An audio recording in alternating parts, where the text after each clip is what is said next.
Hi అండి, welcome back to my channel. ఈరోజు మన వీడియోలో కేవలం 15 నిమిషాల్లో చేసుకోగలిగి ఫ్రెంచ్ ఫ్రైస్ని ఇంట్లోనే ఎలా చేసుకోవాలో చూపించబోతున్నాను. ఇది చాలా సింపుల్గా చేసుకోవచ్చు. మరి ప్రాసెస్ని ఇప్పుడు చూద్దాము. ఈ ఫ్రెంచ్ ఫ్రైస్ చేసుకోవడానికి ఆలు చిప్స్ అంటారు కదా, కొంచెం పెద్ద సైజులో ఉండే ఆలూస్ని తీసుకోవాలి. నేను ఇక్కడ 5 అయితే తీసుకున్నాను. ఎందుకని చెప్పేసి క్వాంటిటీ ఎక్కువగానే తీసేసుకోవాలి.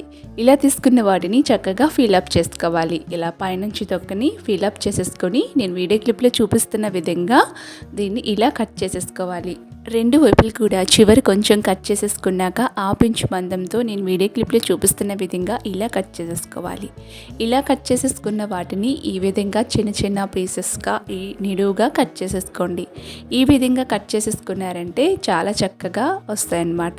సో ఇప్పుడు వీటిని వాటర్లో వేసేసుకోవాలి. వెంటనే వాటర్లో వేసుకోండి, లేదంటే కలర్ చేంజ్ అయిపోతుంది అనమాట. ఇలా అన్నింటినీ కూడా కట్ చేసేసుకొని వాటర్లో వేసేసుకోవాలి. ఈ ఫ్రెంచ్ ఫ్రైస్ చేసుకోవటం చాలా ఈజీ కదా. ఇంట్లో ఇలా చేసుకోవటం ఎంత ఈజీ అని తెలిస్తే ఎవరైనా సరే బయట కొనుక్కోరనమాట, అంత చక్కగా చేసేస్తారు. సో ఇలా చేసుకున్న వాటిని ఇప్పుడు వాటర్లో వేసుకుని ఒకసారి నీట్గా వాష్ చేసేసుకోండి. వాష్ చేసేసుకున్నాక మళ్ళీ నీళ్లు వేసుకోవాలి. ఎందుకంటే కలర్ చేంజ్ అవ్వకుండా ఉండటం కోసం వాటర్ ఫుల్గా వేసుకొని పక్కన పెట్టుకోండి. ఇప్పుడు స్టవ్ ఆన్ చేసుకొని స్టవ్ పైన ప్యాన్ పెట్టుకుని ఇప్పుడు ఇందులోకి వాటర్ని వేసుకోవాలి. కొంచెం వాటర్ వేసుకొని సాల్ట్ వేసుకొని ఇప్పుడు మనం కట్ చేసి పెట్టుకున్న ఈ ఆలూస్ని వేసేసుకోవాలి. ఇలా వేసుకొని దీన్ని ఒక 30% మాత్రమే బాయిల్ చేసుకోవాలి. సో ఇలా బాయిల్ చేసుకుంటూ ఇలా ఒకసారి కలుపుకుంటూ 30% చేసుకోండి. మరీ ఓవర్ కుక్ చేసుకున్నారంటే అది ఫ్రెంచ్ ఫ్రైస్లా రాదండి. సో మరీ ఓవర్గా కుక్ చేసేసుకోవద్దు. నేను వీడియో క్లిప్లో చూపిస్తున్న విధంగా ఇలా వాటర్ రోలింగ్ బాల్ అయ్యేటప్పుడు మనం ఆలూస్ని వేసేసుకొని 30% కుక్ చేసుకున్నాక ఇప్పుడు వాటర్ నుంచి డ్రైన్ అవుట్ చేసేయాలి. అంటే వేరే స్ట్రైనర్లోకి ట్రాన్స్ఫర్ చేసుకోవాలన్నమాట. సో ఇలా చేసుకొని అన్నింటినీ కూడా ఇదే విధంగా చేసేసుకోవాలి.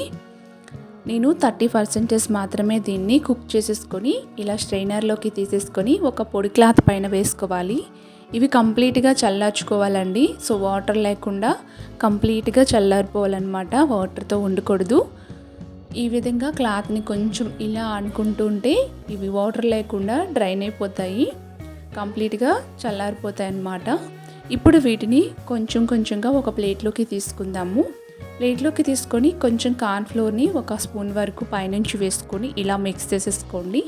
కార్న్ఫ్లోర్ వేసుకోకపోయినా పర్లేదు, ఒకవేళ మీ దగ్గర ఉంటే కార్న్ఫ్లోర్ వేసుకోండి. మొక్కజొన్న పిండి అంటాం కదా, అది వేసుకున్నాక ఒకసారి బాగా కలిపేసుకోవాలన్నమాట. ఇప్పుడు డీప్ ఫ్రైకి సరిపడే ఆయిల్ పెట్టేసుకొని ఆయిల్ బాగా హీట్లో ఉండాలి. నార్మల్గా హీట్గా ఉంటే పనికిరాదండి, ఆయిల్ బాగా హీట్లో ఉండాలి. ఉండేటప్పుడు ఇలా వేసుకొని వేసిన వెంటనే కలిపేయకుండా ఒక 2 నిమిషం అలా ఉంచుకొని ఇప్పుడు ఇలా మన రెండు వైపులు కూడా ఫ్రై చేస్తుండాలి. ఫ్రై చేశాక దీన్ని ఆయిల్ నుంచి ఒక స్ట్రైనర్లోకి సెపరేట్ చేద్దాము.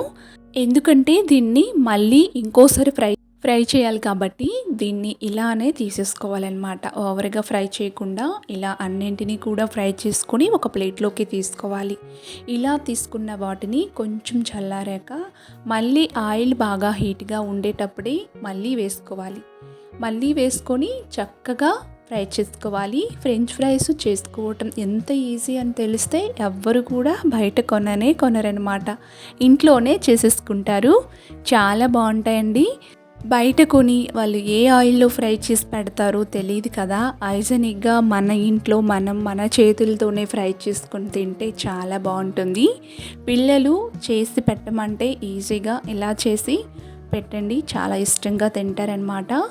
నేను వీడియో క్లిప్లో చూపిస్తున్న విధంగా ఫ్రెంచ్ ఫ్రైస్ని ఈ విధంగా చేస్తారంటే చాలా బాగుంటుంది. చాలా కరకరలాడుతూ క్రిస్పీగా ఈజీగా కేవలం 15 నిమిషాల్లోనే ఈ ఫ్రెంచ్ ఫ్రైస్ని రెడీ చేసేసుకోవచ్చు. ఇప్పుడు దీనిపైనుంచి కొంచెం సాల్టు, కొంచెం కారం పైనుంచి ఈ విధంగా స్ప్రింకిల్ చేసేసుకొని ఒకసారి బాగా టాస్ చేసేసుకోండి. ఇలా టాస్ చేసేసుకొని చక్కగా మిక్స్ చేసేసుకుంటే ఫ్రెంచ్ ఫ్రైస్ రెడీ అయిపోయాయి. స్పైసీగా, క్రిస్పీగా, టేస్టీగా ఇంకా ఈజీగా చేసుకోగలిగే ఫ్రెంచ్ ఫ్రైస్ రెడీ. మీరు తప్పకుండా మీ ఇంట్లో ట్రై చేసి మీ ఫీడ్బ్యాక్ని నాతో షేర్ చేసుకొని మర్చిపోవద్దు. వీడియో నచ్చితే లైక్ చేసి సబ్స్క్రైబ్